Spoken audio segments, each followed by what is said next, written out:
And Lamar Waldron is on the line with us. He is the author, most recently, of Watergate, The Hidden History, Nixon, the Mafia, and the CIA. I shouldn't say most recently, most relevantly, the definitive biography of, what happened during the tail end of the Nixon years and throughout, actually, the Nixon years. And so, Lamar, you were telling us that Nixon declared the war on drugs 50 years ago today, in part because 10 to 20% of the Americans coming back from Vietnam are coming back as heroin addicts, and heroin addiction, thus, was spreading across the country and getting all kinds of publicity. Where do we go from there?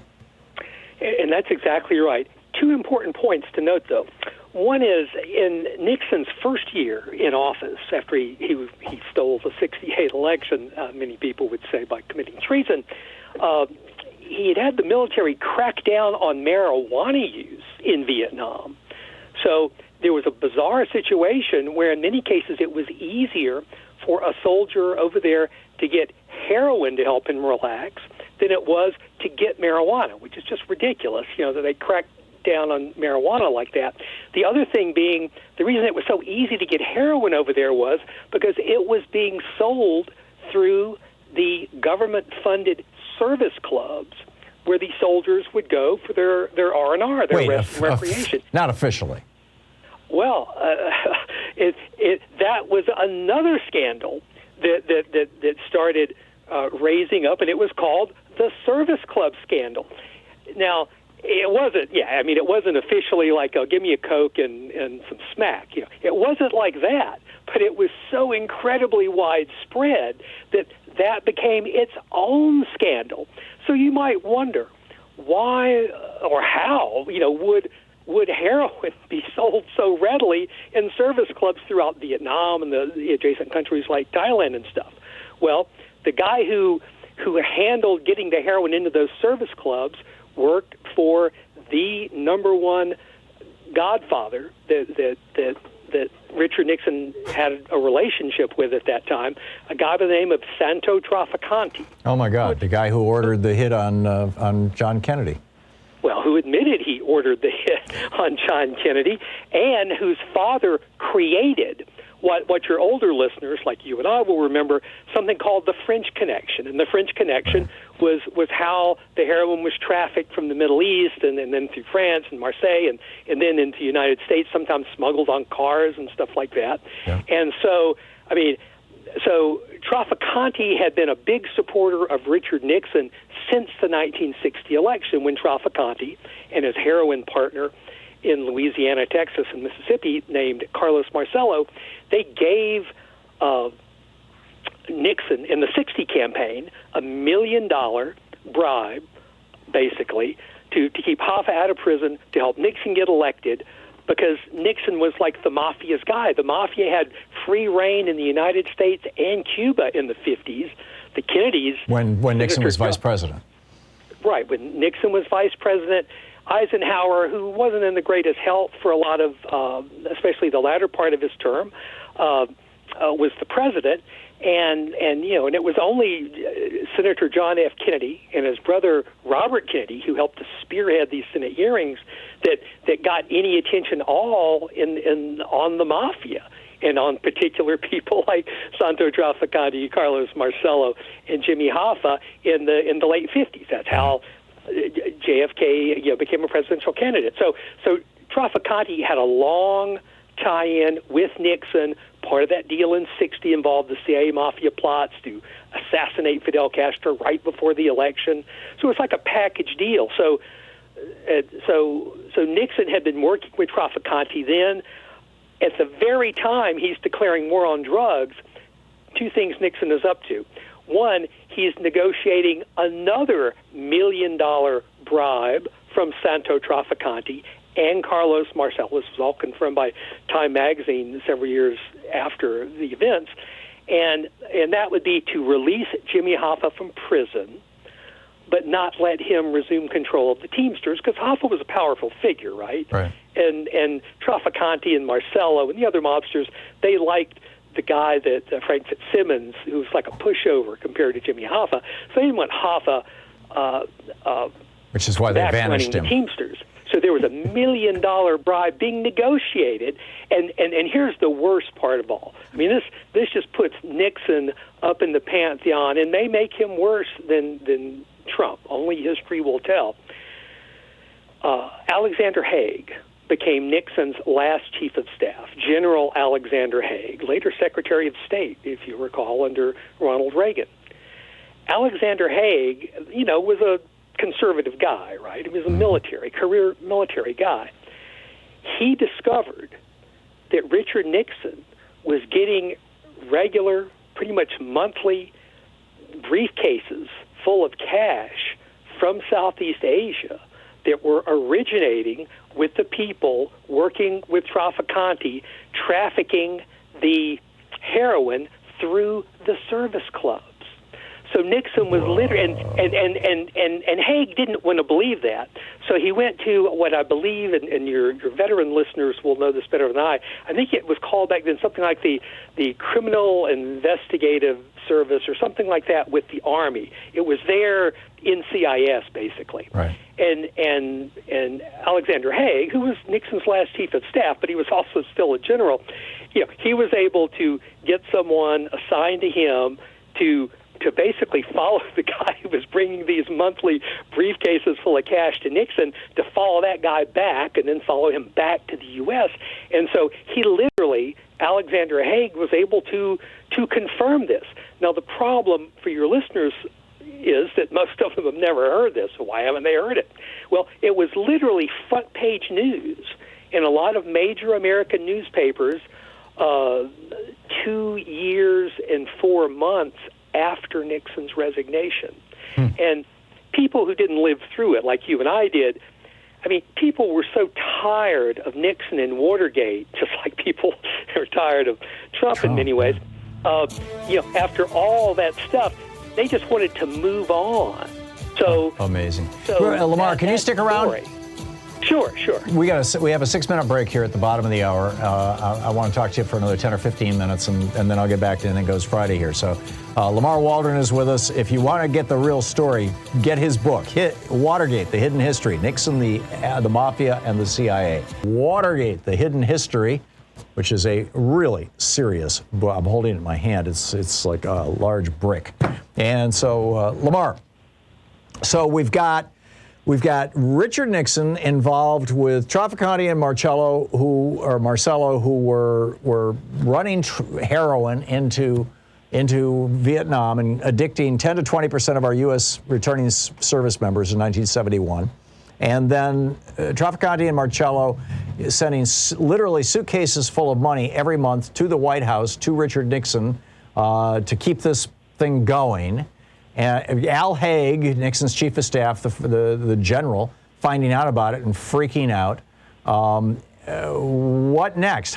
From there to the actual declaration 50 years ago today, and by the way, 50 years ago yesterday was the anniversary of the Watergate break-in, the principal title of your book, Watergate: The Hidden History. Which, by the way, occurred almost exactly a year after Nixon declared the war on drugs. That was one busy year. Yes, yeah. If I said before, I meant after. So where do we go from Nixon's in the White House? He's getting bribes from these two mafia godfathers who are running heroin into Southeast Asia, specifically to sell it through the service clubs to American GIs, which is producing 20% of returning GIs being addicted to heroin, which is producing a heroin epidemic in the United States that presumably Trafficante and Marcello are more than happy to meet the need of. Where do we go from that point that you've so well established to his declaration of the war on drugs and the actual implementation of it, and John Ehrlichman's later comments about it? Well, of course, in 71, when he makes that declaration in June, Nixon was the kind of guy who was always running for re-election. He literally always was running. So he's got his eye on the 72 election then. And as one of his two top aides, there were Haldeman and Ehrlichman, John Ehrlichman, told a journalist in 1994, he said that the Nixon White House, after Nixon got in, had two enemies, the anti-war left and black people. Now, that's a quote. Okay, I'm reading you the quote right now.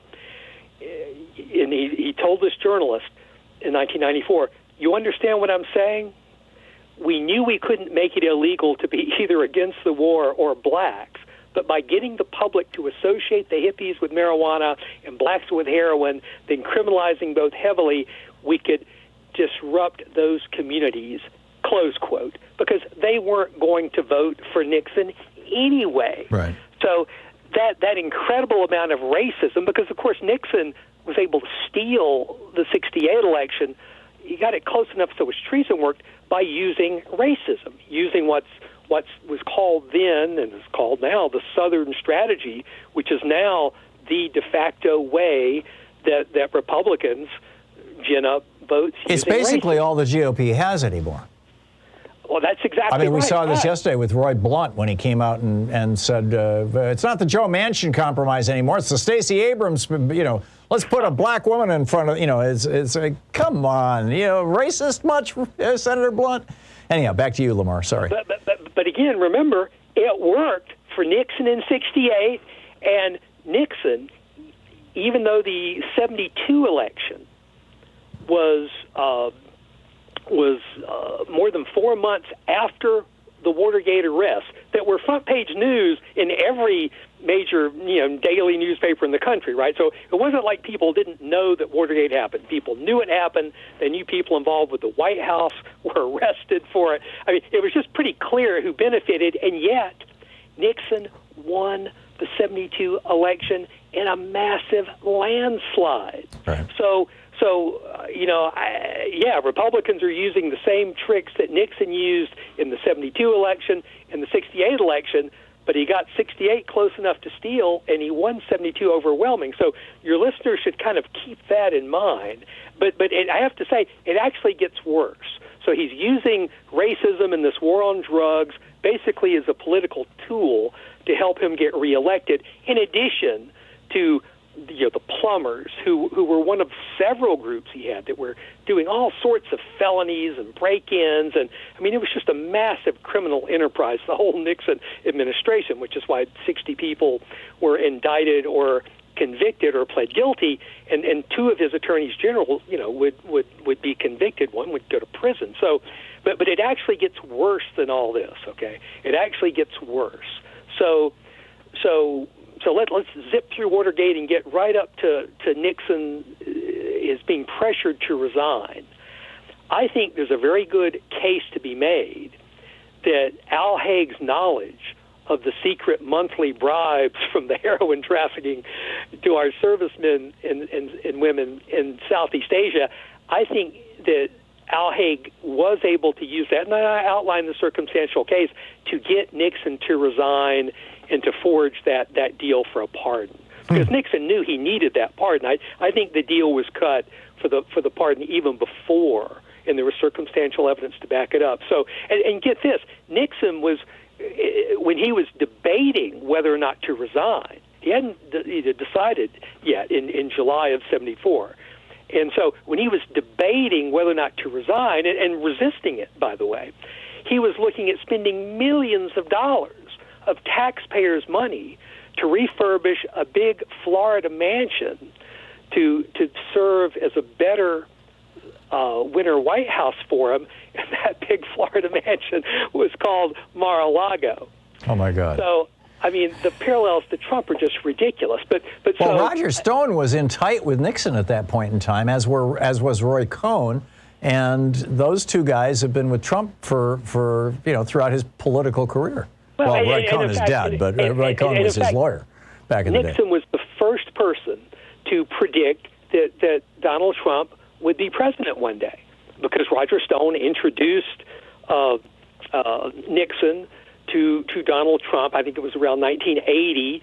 Trump was using Roy Cohn, was literally Trump's number one mentor. I mean, Trump admits that. So this festering disease from that war on drugs, that it just keeps cropping up, and it would crop up again in the 80s. But even before we get to that, there were murders involved in all of this. So remember, I said what? There were murders involved in all of this. So remember, Nixon's ties to Trafficante go back to 1960s. Nixon's ties to the Mafia go back to his first run for Congress back in 1946 with the L.A. Mafia and Nicky Cohen. But his ties to Trafficante go back to 1960 and that election and the CIA Mafia plots and that involved Marcello and a Chicago mob boss, not a godfather, by the name of Sam Giancana, and Giancana's man in Hollywood and Las Vegas by the name of Johnny Roselli. Well, after Nixon finally resigns and he gets his pardon, Congress finally gets wind of these CIA Mafia plots, and they're starting to dig into it. These are plots to kill Castro. Right, to kill Castro. A senator by the name of Frank Church, and on his committee is Gary Hart, and Richard Schweiker. And so, yeah, they're starting to dig into this, and they're subpoenaing people like Sam Giancana and Johnny Roselli to testify. And by the way, Jimmy Hoffa had a small role in those plots as well, and we've talked about the big bribes, the two different $1 million bribes about Hoffa. So, and they're talking about subpoenaing Hoffa as well. Well, guess what happens to Sam Giancana before he can testify? He's murdered in a hit that's connected to Santo Trafficante. And then just a matter of weeks after Sam Giancana is murdered, and that was front page news across America, because most people had just found out about these CIA Mafia plots. And then Jimmy Hoffa disappears before he can testify, and his disappearance is linked to Santo Trafficante. And then after Johnny Roselli has very carefully testified and tried to avoid angering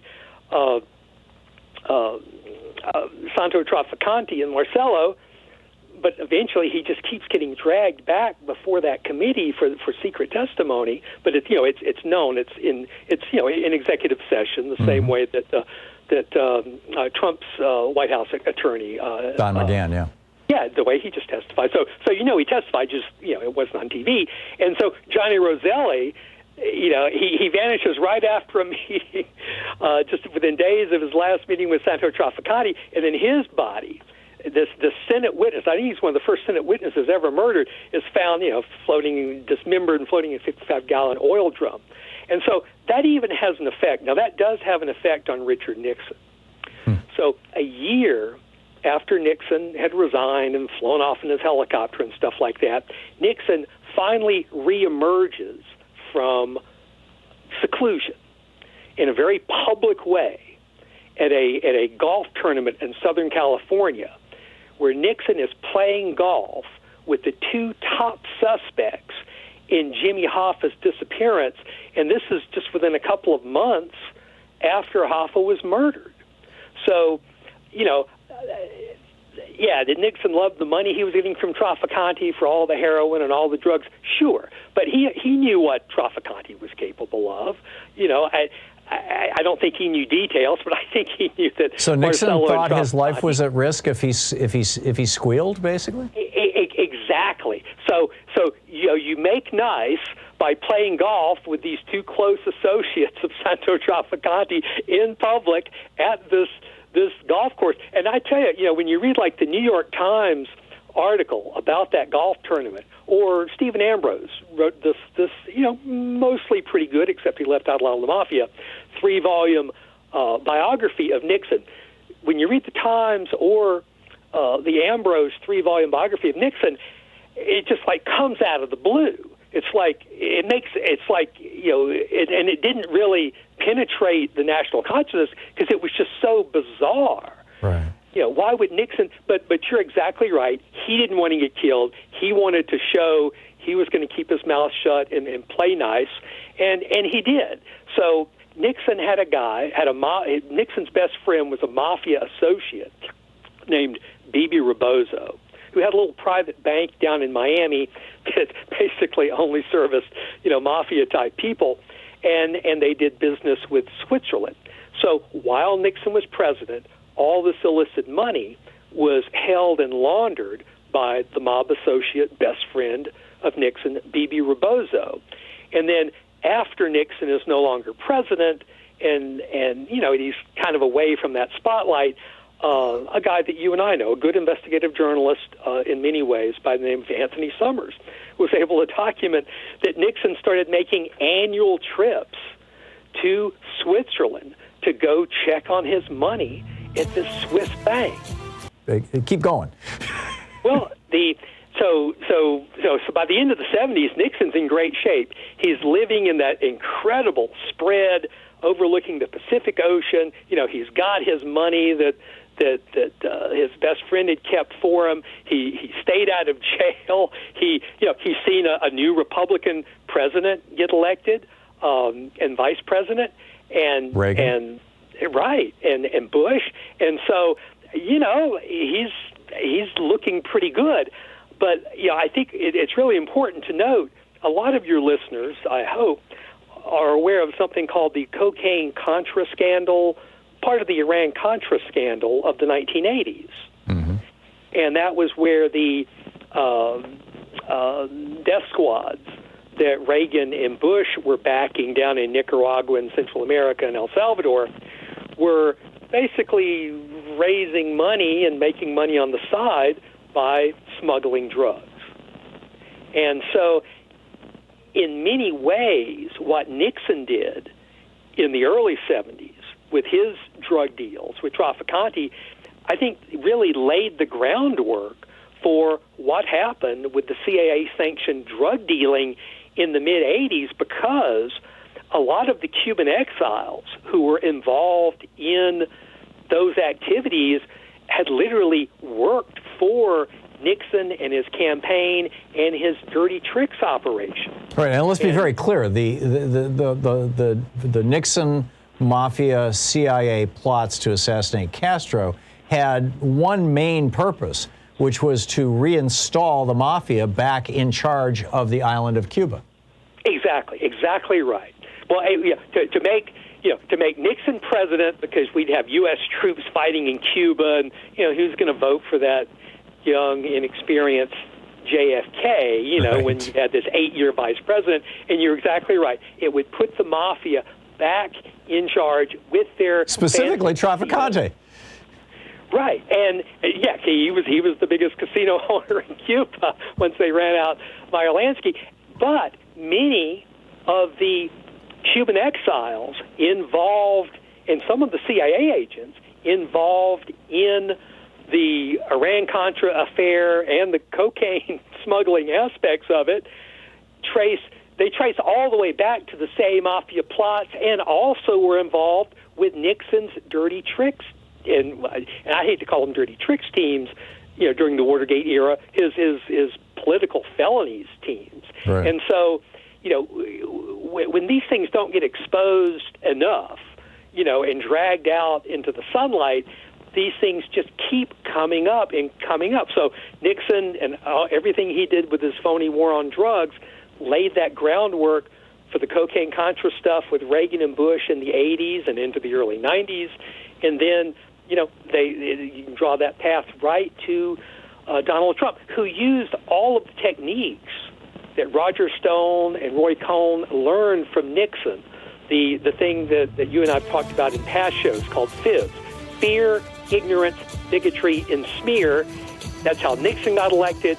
That's how Trump was able to steal the election and almost stole the 2020 election. Yeah. And so, that's why I just love to try to drag these things out into the light. It's amazing. We'll pick this up in literally 1 minute on the other side of this break. Stick around. We'll be right back. The definitive book on Nixon, the Mafia, and the CIA is on the line with us. So So Lamar, just to recap, Nixon was mobbed up. He was sponsored by the Mafia back in the 50s when he first ran for Congress, or in the 40s, in 46.